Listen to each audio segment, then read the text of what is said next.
Olá, boa tarde. Cada vez que eu subo aqui é um desafio muito grande em relação à fala, não? Eu espero que meu português, pouco a pouco, ano a ano, fique um bocadinho mais melhor, não? Dessa vez eu tive uma assessoria do Jonatas, como um redator, sabe? Que ele revisa todo o texto. Então espero que...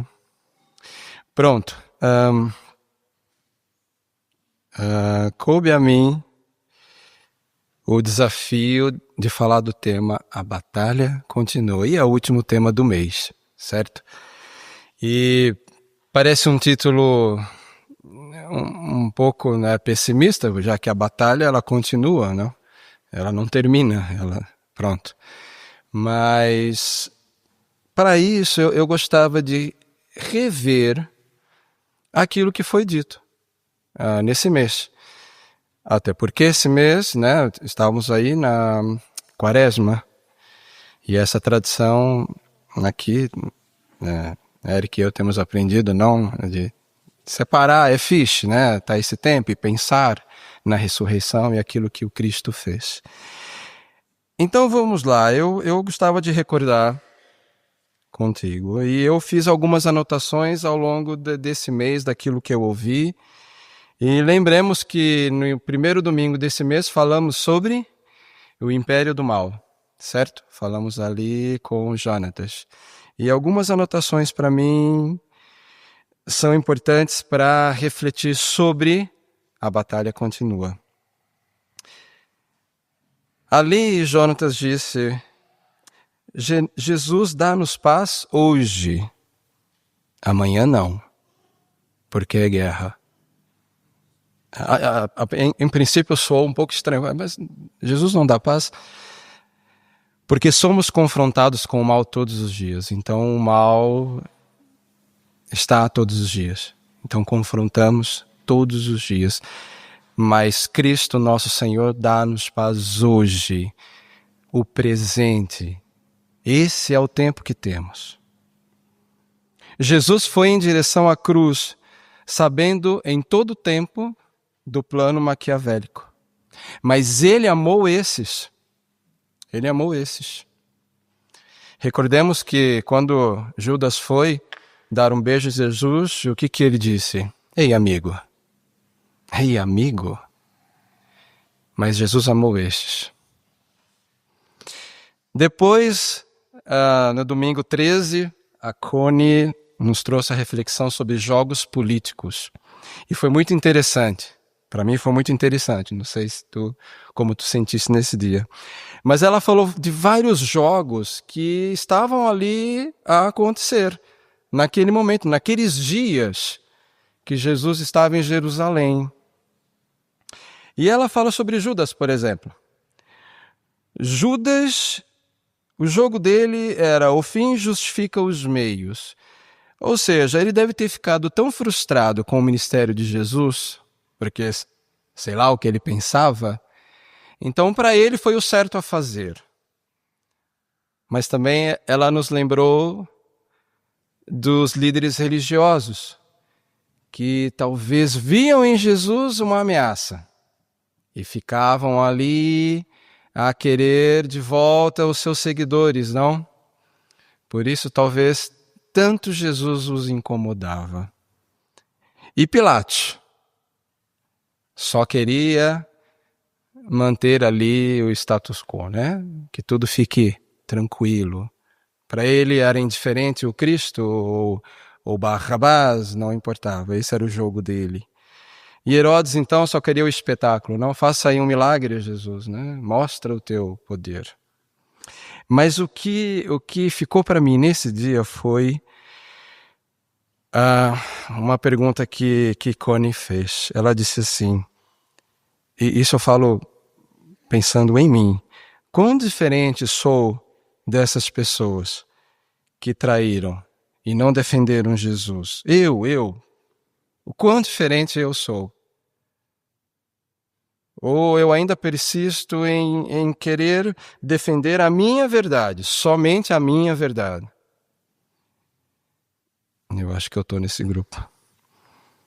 Mas, então ela diz assim, a Connie: enquanto todos jogavam, enquanto todos estavam ali preocupados com o próprio umbigo, não sei se existe essa expressão, Jesus, ele seguiu a sua missão. Para Jesus, não se tratava de ganhar esse jogo que supostamente existia ali entre eles, mas era uma questão de vida ou morte. Então, relembramos no último domingo a vitória retumbante, não? A vitória de Cristo, uma boca de anjo, um sprint feminino, a importância das mulheres que foi à frente. São mais corajosas, não? Que os homens. Foi à frente para ver o que aconteceu ali, e o encontro de sonho, não? A vitória já lemos a vitória que nos traz paz em meio a lutas. Jesus já disse isso: eu falo para que traga paz. No mundo tereis aflições. Pronto. Aí agora sim, eu acho que podemos falar algo sobre batalha, mas eu gostava de pensar ainda nesse contexto do que celebramos esse mês, da Quaresma. Nesse contexto da quinta-feira, quando Jesus ceia, parte o pão, mostra para os discípulos como é a ceia, até chegar no domingo, tá bem? Mas a reflexão que eu gostava era do domingo da ressurreição para frente. O que aconteceu?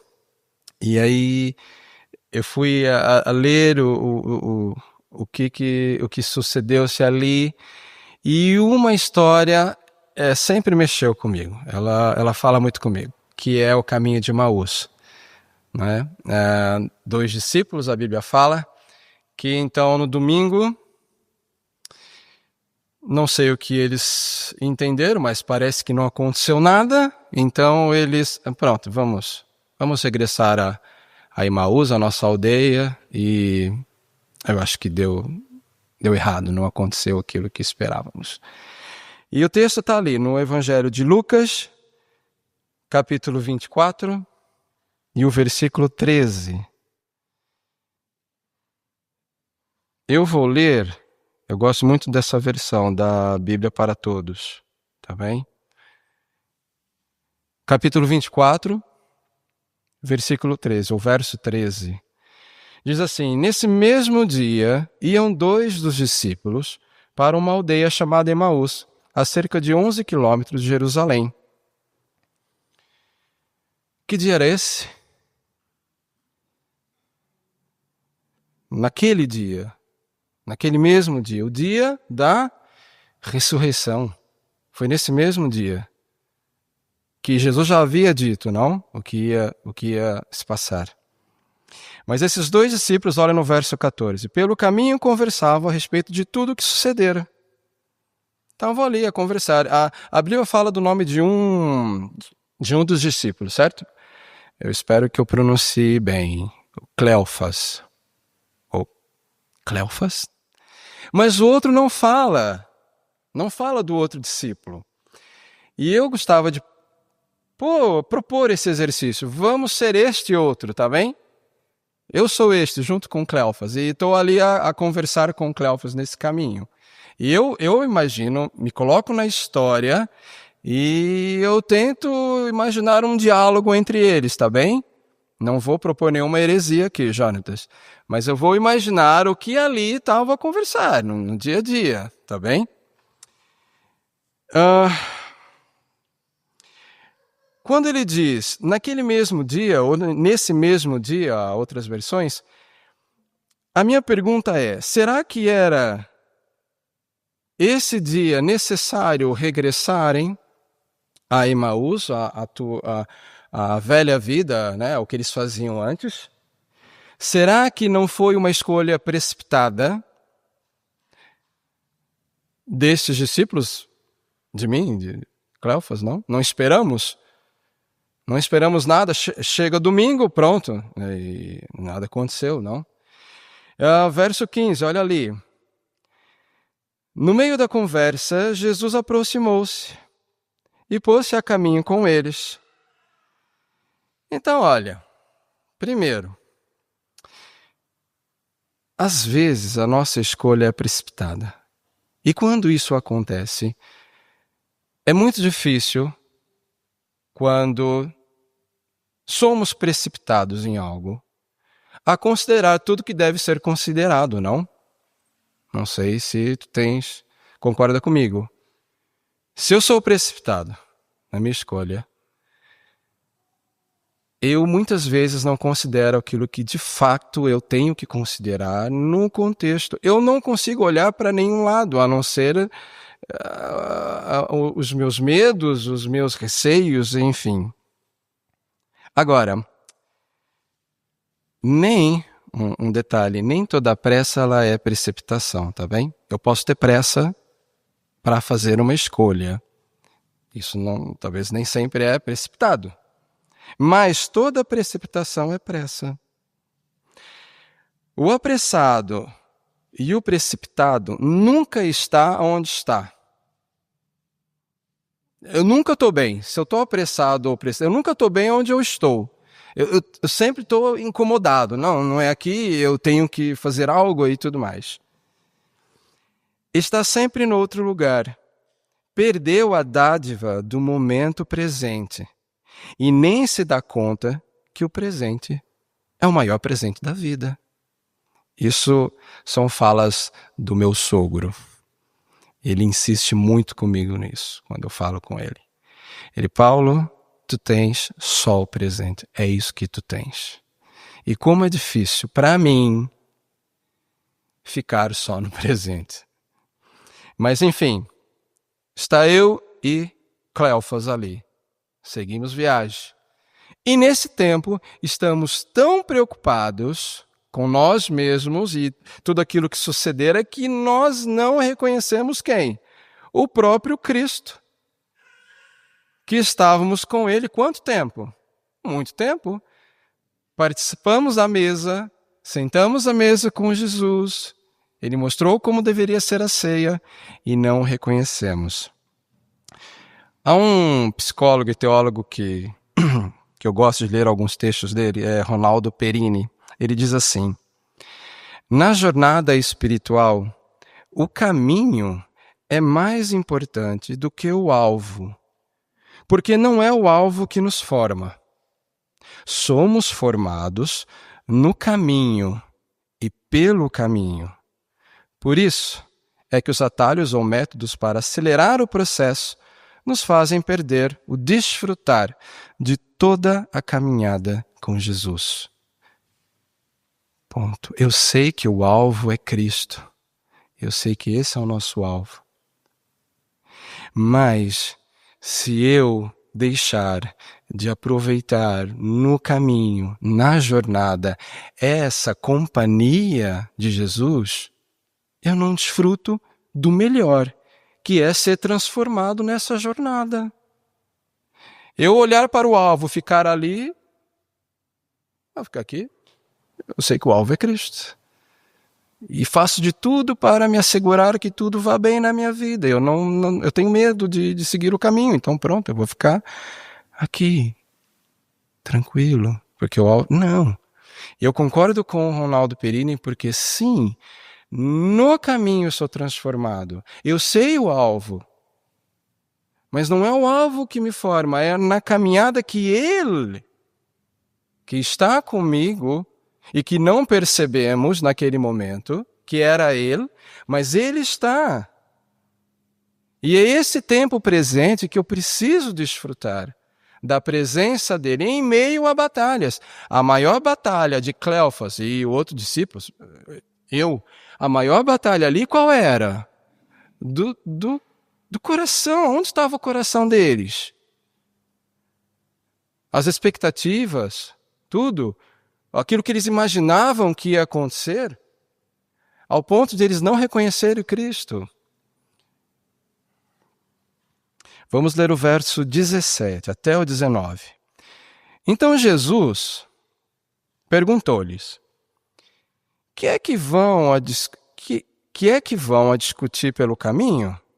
Eles pararam com um ar muito triste.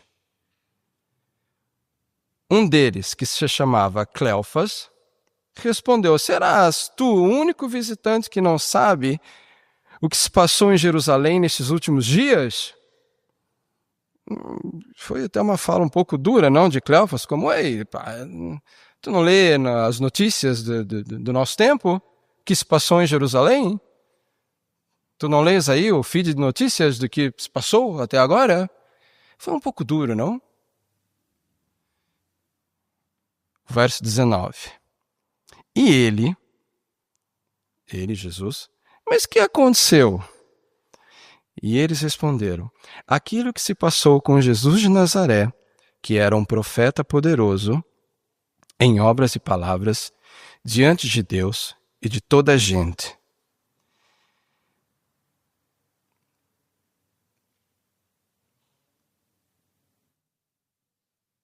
Olha o relato dos discípulos no verso 21. E nós esperávamos, eu gosto dessa versão da Bíblia, nós esperávamos que fosse ele quem viria libertar. O que os discípulos esperavam? Que Jesus libertasse. Eu imagino, eu me coloco no lugar desse discípulo. Eu imagino ali, eu e Cleófas a conversar. Olha, lembra o que aconteceu no Egito? Lembra? Epa, os textos onde fala que Moisés abriu o mar e todo aquele poder de Deus. Lembra, Cleófas? Então é isso. É isso que deveria acontecer. Mas então, o que se passou? Eu imagino que o coração deles, olha, eu não sei você, mas para mim era a expectativa dos discípulos era essa. Porque o Império Romano estava a dominar tanto ali, e eles estavam num sofrimento tão grande que, vai acontecer. A Bíblia já falava, os profetas já falavam. Ele vem nos libertar. E para eles, libertar era sinônimo do Egito, né? É aquilo lá, aquilo é libertação. Olha, para mim, era isso. A expectativa nossa foi frustrada. E quando eles falam do que aconteceu, veja lá, nós esperávamos. Tudo que eles vão falar em seguida tá do que passou, do que aconteceu. Tudo que eles falam é do passado. Tudo que eles estavam já ficou. Tudo que aconteceu já ficou. E eles só se lembram do que se suceder ali para trás. Eles não conseguiam, nós, eu e Cleófas ali, animados, né, pelo que talvez iria acontecer, a nossa mente não conseguia enxergar além disso, além do que passou. Olha, Jesus foi poderoso. Lembra tantos milagres? Mas olha o que acontece. Jesus, ele não se apresenta, ele se coloca ou coloca-se na conversa dos dois. Olha o verso 25. Depois deles falarem o que aconteceu, e Jesus calmamente ouvi-los, pacientemente ouvi-los. Olha Jesus, a fala de Jesus. Por fim disse-lhes, Jesus: mas que falta de entendimento e que lentidão a vossa para acreditar em tudo o que os profetas disseram.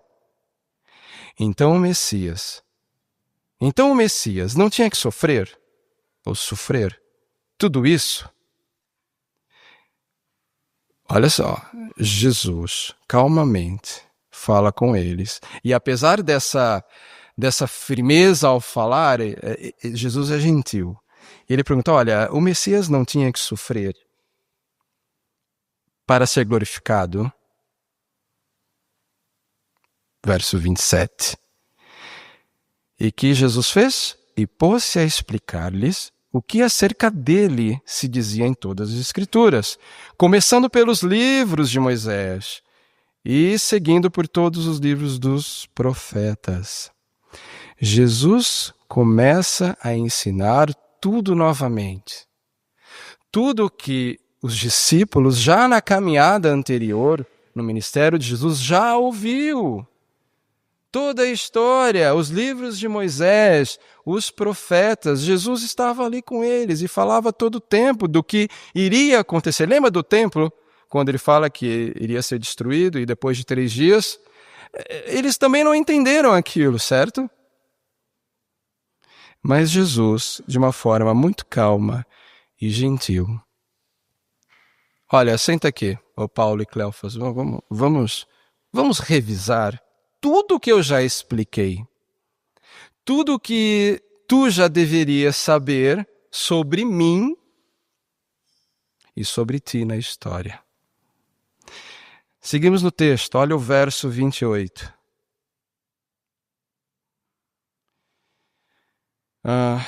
Quando chegaram à aldeia para onde iam, Jesus fez como quem ia para mais longe. Olha, eu só quero ler um texto antes de seguir, porque isso marcou-me na semana. Eu não fiz todos os dias a Lectio 365, mas o meu querido amigo Jonas me fez lembrar que, olha, por acaso a Lectio desse dia é de Emaús. E eu fui lá e olha, falou muito comigo. Eu vou ler só um trecho, tá bem? Foi do dia 23 de abril dessa semana. Jesus ajudou-os a entender a sua dor. Ali, quando Jesus se apresenta e começa a falar com eles. Revelando-se nas Escrituras. Jesus vai ao encontro daquilo que, naquele momento, era a batalha deles. E qual era a batalha deles naquele momento? A descrença, a insegurança quanto ao futuro, a ter que retornar àquela vida de antes. Jesus então alivia as suas inseguranças, recordando-os do seu lugar na história. Isso foi o que dizia nesse dia. E não é que Jesus ele vai para onde? Jesus, quando ele fala, olha, como vocês são lentos em entender, depois daí ele não faz um grande milagre. Olha, não sei, transformou ali a água em vinho. Lembra disso que eu fiz, meu primeiro milagre? Ou não sei o quê. Não fez isso, não aconteceu isso. Ele simplesmente falou, olha, vamos voltar para onde? Para as Escrituras, para a palavra.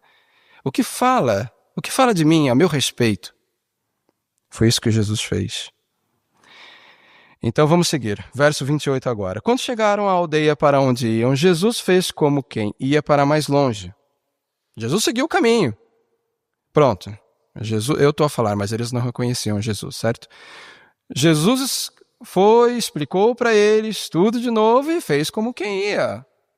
Bora, siga o meu caminho. Olha o verso 29. Mas eles convenceram-no a ficar. Fica conosco, porque já se está a fazer tarde, já é quase noite. Jesus entrou e ficou com eles. Olha, para mim, isso que eu imagino Jesus, eu e Cleofas assim a conversar e com ele ao lado e pronto, ele explica tudo e pronto, segue seu rumo. E nós vamos para Emaús. Falei, pai, o que está acontecendo? Não, vem conosco. Sabe o que eu vejo aí? Jesus, ele não é só gentil e paciente comigo, mas ele é um cavalheiro. Ele é amável ao ponto de esperar o meu convite para estar junto. Ele não arromba e fala, tu tens de estar comigo. Não, ele olha, explicou, imagino, e até mais. Ele é um cavalheiro, ele não força. Ele espera o convite. Olha, vem estar conosco. Vamos sentar à mesa. Isso me faz lembrar o texto de Apocalipse 3. Apocalipse 3:20. Estou a bater a porta. Se tu abres, e essa versão fala, eu vou jantar contigo. Eu acho muito bonita essa versão. Eu vou estar contigo à mesa. Mas nós temos que abrir. Ele não vai arrombar. Ele Ele na sua imensa graça e amor, ele não vai forçar. É uma escolha. É uma escolha que também nós fazemos em meio à batalha. Então Jesus, ele aceita o convite. Seguimos o texto, olha ali, verso 30. Quando estava já Jesus dentro da casa, quando estavam à mesa, Jesus pegou no pão, deu graças a Deus, partiu e dividiu com eles. Pergunto-vos, quando foi a última vez que eles viram isso, os discípulos? Na quinta, certo? Na quinta-feira com Jesus, quando Jesus parte o pão, dá o vinho, certo? Eles já tinham visto isso. Pai, não o reconheciam ali à mesa. E olha o que acontece então, verso 31. Foi nessa altura, nesse momento que então Jesus ele parte o pão e divide-o. Entrega o pão. Foi nessa hora que abriu o entendimento e o reconheceram. Mas então, ele desaparece. Uau! Imagina como foi isso, o desaparecer de Jesus. Não quero inventar nada, não acho que foi, sabe, como um passe de mágica, fumaça assim, não foi isso. E olha, a minha pergunta é, para onde foi Jesus? Vocês conseguem? É uma pergunta que eu fazia, até ouvir a história que eu vou contar-lhes. Para onde foi Jesus nesse momento? Eles reconheceram Jesus. Jesus deveria não estar ali na mesa, já que o reconheceram.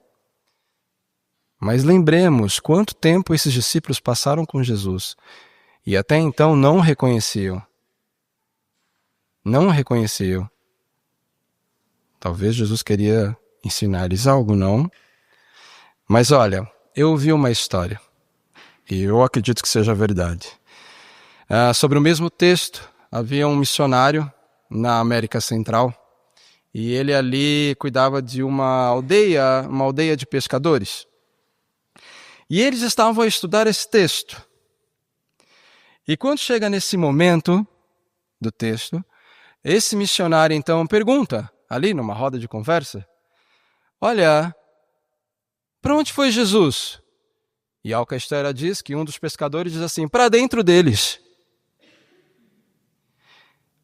Olha, faz muitos anos que eu vi essa história, faz muito tempo mesmo. Mas ficou. Porque essa não é a ressurreição. Não é o ressurgir, não é a vida do Cristo que ele prometeu após a ressurreição. Agora não estamos mais mortos, mas vivemos para Cristo. Não é isso, a vida abundante dele. Não é isso que Paulo entendeu quando diz, não sou mais eu, mas Cristo vive em mim? Olha, não está no texto isso, mas para mim ficou. Para onde foi Jesus? Para dentro deles. É a nova perspectiva da ressurreição. É isso, o que estava morto, agora vive. Vive aonde? Aqui, em nós, em mim, em ti, aqueles que partilham da fé nele. Vamos seguir o texto. Verso 32. O que eles diziam então? O que nós dizíamos, eu e Cleófas, né? Depois de toda essa caminhada. Diziam então um para o outro, não é verdade que o coração nos ardia no peito quando ele nos vinha falar pelo caminho e nos explicava as Escrituras? Olha, eu tenho algo muito interessante e vou ler, porque também faz parte da Lectio 365, do dia 24, e isso também marcou, porque para mim é difícil perceber, ou eu não quero perceber. Diz assim, ainda que não reconhecessem Jesus, as suas palavras lhe traziam vida. Eu não disse junto com ele, olha, não era um incômodo ali no coração quando ele nos falava no caminho. Algo estranho acontecia aqui dentro.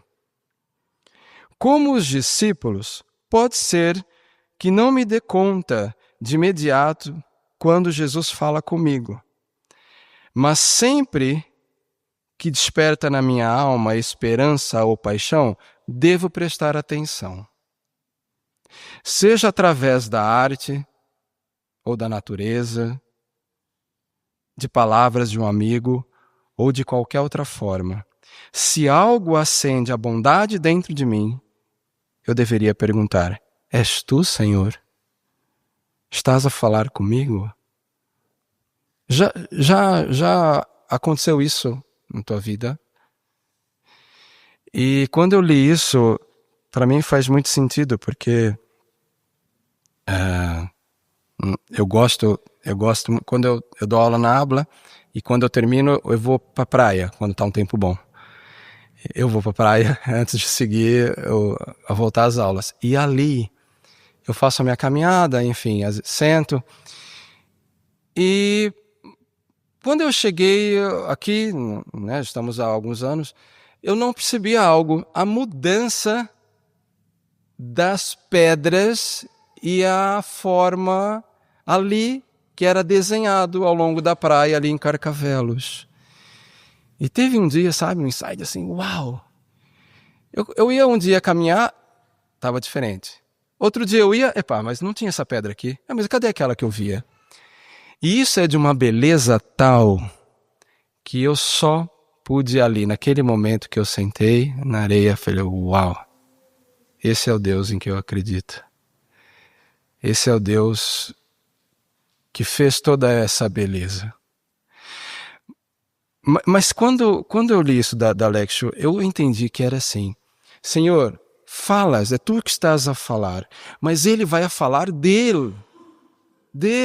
Eu não tenho respostas para as minhas batalhas. Olha, vai e faça isso. Eu não vi ali na areia escrito, faça isso, Paulo. Não vi. Nem o céu apareceu na nuvem a dizer, faça isso. Não foi. Mas quando eu vejo na natureza, ou alguém que fala comigo, e falo, olha, eu acho que tu estás a falar comigo. Mas ele fala dele. Jesus volta às Escrituras para falar dele. Ele fala através disso que eu contei, que é uma verdade, que para mim é através da natureza e essa beleza toda, mas ele fala dele, da grandeza dele, da fidelidade dele, da bondade dele, do amor dele por mim, da paciência dele por mim. Olha, Jesus não é indiferente à minha batalha ou à tua batalha, não é. Mas quando ele revela-se, seja por uma conversa entre amigos, seja pela arte, seja pela natureza, ele vai falar dele. Procura perguntar se teu coração fica incomodado, sabe, às vezes com uma conversa. Quando tu estás assim a conversar com o Jonatas, você fica incomodado assim, Senhor, estás a falar comigo? Eu acho que sim. Porque a experiência na jornada espiritual, ela não só diz a mim, mas ela é coletiva, sabe? Ela não sou só eu. Deus usa o irmão, uma conversa num café, uma conversa na padaria. Mas enfim, então ali os discípulos, eu e Cleofas, verso 33, olha lá. Levantaram-se imediatamente após o que aconteceu e voltaram para Jerusalém, onde encontraram os 11 apóstolos reunidos com outros companheiros. Olha, eu quero insistir nisso, que a experiência nossa, a experiência espiritual, ela é individual. Eu sei que cada um tem a sua experiência, eu tenho a minha experiência, e enfim, mas ela é coletiva. O que tu falas pode ajudar-me. Sabe aquela pergunta que ele incentivou a fazer? Pergunta-se, olha, estás a falar comigo, Cristo? É tu a falar? Sabe quando tu vês algo assim, e tanta beleza a mim, mexe, faz acontecer algo aqui. Então, queridos, A nossa experiência, sim, é nossa, é minha, é tua, mas ela é coletiva. Ela pode ser, como diz o Henry Nouwen, não, ela pode ser a cura do outro. A minha experiência pode ser a cura do meu próximo. Então, é coletivo. E que eles fizeram? O que eu e Cleófas fizemos? Então, vamos voltar. Agora sim, faz todo sentido. Vamos voltar e dizer sim, Cristo, vimos o Cristo ressurreto. Ele vive. Ele vive. Essa é a libertação. Foram ali contar aos amigos em Jerusalém. Eu imagino que fizeram uma festa. Fizemos, eu imagino aqui. Enfim, quero concluir. Por fim, e sobre a batalha? A batalha continua. A batalha segue. A batalha... Tu sabes o que está a passar, eu sei, mas hoje, quero pensar isso contigo e termino aqui. Jesus, o Jesus ressurreto, ele não é indiferente às nossas lutas. Ele entra em cena onde somos mais vulneráveis, onde eu sou mais vulnerável. E ele aparece no caminho. E ele vem de encontro a mim nesse momento, onde ali eu estou triste, desiludido, descrente, enfim, inseguro. Ali onde eu perco as forças, onde já não há mais esperança. E ele vem de forma muito gentil e paciente. Encontra comigo no caminho e começa a recordar de quem ele é, a ler as Escrituras, a conhecê-lo mais. Jesus, em sua infinita graça e amor, está sempre disposto a caminhar ao meu lado. Mesmo que me falte fé para o reconhecer. Ele está disposto sempre a caminhar ao nosso lado, ainda que nós não o percebemos, nós não o reconhecemos que Ele está aí, Ele está na nossa dor, Ele está na nossa alegria, Ele está. Ainda que eu não reconheça, sim, Ele está no caminho. E, o melhor, Ele senta comigo à mesa. Agora, queridos, convide Jesus a estar. É o esforço, é o exercício, porque eu quero resolver do meu jeito. Mas eu convido que eu e tu possamos pensar nisso e convidar Jesus a entrar nesse caminho nosso. Qual é o seu caminho de Emaús? Qual é hoje? Como é que tu estás? Como é que está o teu coração? Está a reconhecer Cristo ao teu lado? Está a reconhecer Cristo à tua volta? Então convide Ele. Vamos convidar Jesus e vamos passar junto por esse caminho. Jesus e nós. Amém? Nesse tempo, eu gostava que refletíssemos numa canção que vamos tocá-la e pense na letra, que seja a nossa oração nesse momento.